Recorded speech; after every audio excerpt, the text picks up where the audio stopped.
Good morning, everyone. This is Sweet Meadow. Welcome to my kitchen. I have had a lot of requests for my coffee making video. I'm sorry it has taken a little while for me to get this together, but I am making you a cup of coffee today in my kitchen. And the reason why this video is so important to me is because I studied nutrition when I was first diagnosed back in 2009 with ER positive breast cancer. And that's ER stands for estrogen receptor positive breast cancer. And I did a lot of studying about nutrition and food. I am not certified on anything, and I am not a nutritionalist. I did this studying to benefit myself and my recovery. So what I found out was the foods that I consumed on a daily basis, I needed to take a look at and make sure that I wasn't causing what they call estrogen overload on the body by consuming products that contain pesticides. And what I found was coffee. Some coffees do contain pesticides. So I decided to not only overhaul my complete diet, I decided to change a lot of habits, and one of those is coffee, my coffee. Now, did everybody in my household change their coffee habits? Absolutely not. And I'm not suggesting that everyone in your family changes the way they drink and view their coffee habits. But for those of you that are concerned, I hope you find this video helpful, informative, and you find some benefit for you. So let's get started. The coffee that I choose is a gourmet coffee, organic rainforest blend. It has the USDA organic stamp. It's got a couple of stamps on the bag. I make sure it's organic. I store my coffee, even though I purchased this coffee and it comes in a plastic bag. When I get it home, I immediately put my coffee in glass jars, and I remove it from the plastic and I store it because I buy it in a tall bag. Let's see, how much is this? This is a 3-pound bag of coffee. So I'm myself not going to go through a 3-pound bag of coffee that quickly, so I store the coffee in glass. That's the first thing I do.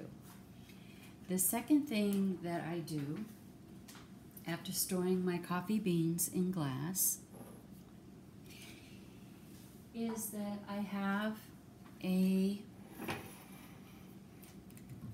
just an individual little grinder for myself, and this is a KitchenAid single grinder. It's just for a single cup of coffee. They're fairly inexpensive. You can find them at Walmart, Target, Amazon.com, and they're just a small little grinder. And what I do is I grind my coffee beans on a daily basis. I don't grind a bunch of coffee beans ahead of time. And the reason for that is there is nutritional value in the freshly ground bean. If you have a bean that has been ground and stored, the coffee starts to lose its nutritional value. So I will grind up in the morning what I think I'm going to consume for the day, And then I do that every morning. And with this small coffee grinder, it takes me just a couple of minutes to transfer the coffee beans from the jar over to that small grinder.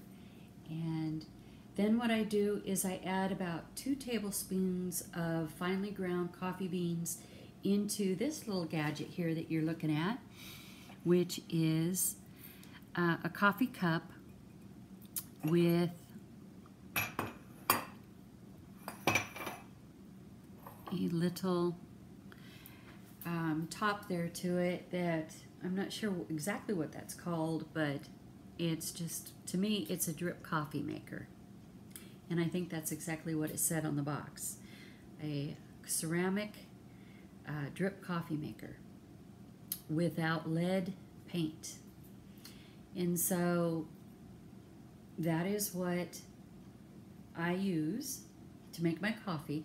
Now, I want to remind you again, my whole house does not use this. This is just for me, and everybody else has their coffee. They're healthy, they're happy, and they have their choices and their flavors and everything that they love. This is what I do. And so I also choose to use non-bleached coffee filters. Now you can see my coffee is already measured and in the coffee filter to speed up the video.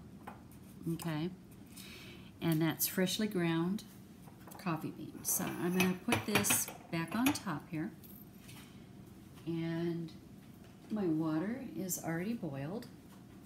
And what you do is you put your coffee or your water in your coffee and let it drip.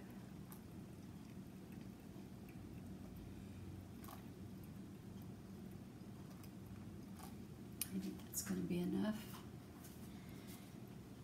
And just let it drip, just like a drip coffee maker.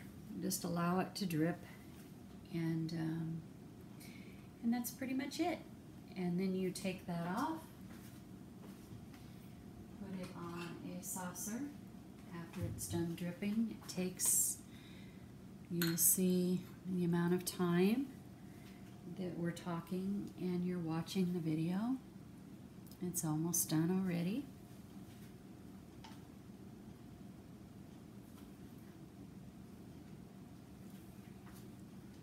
And it smells really fresh ground coffee beans.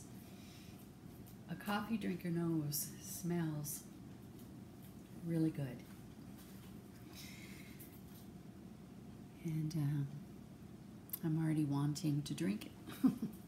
It's the aroma of fresh ground coffee beans, and knowing that you're not having any pesticides, put in your body is wonderful.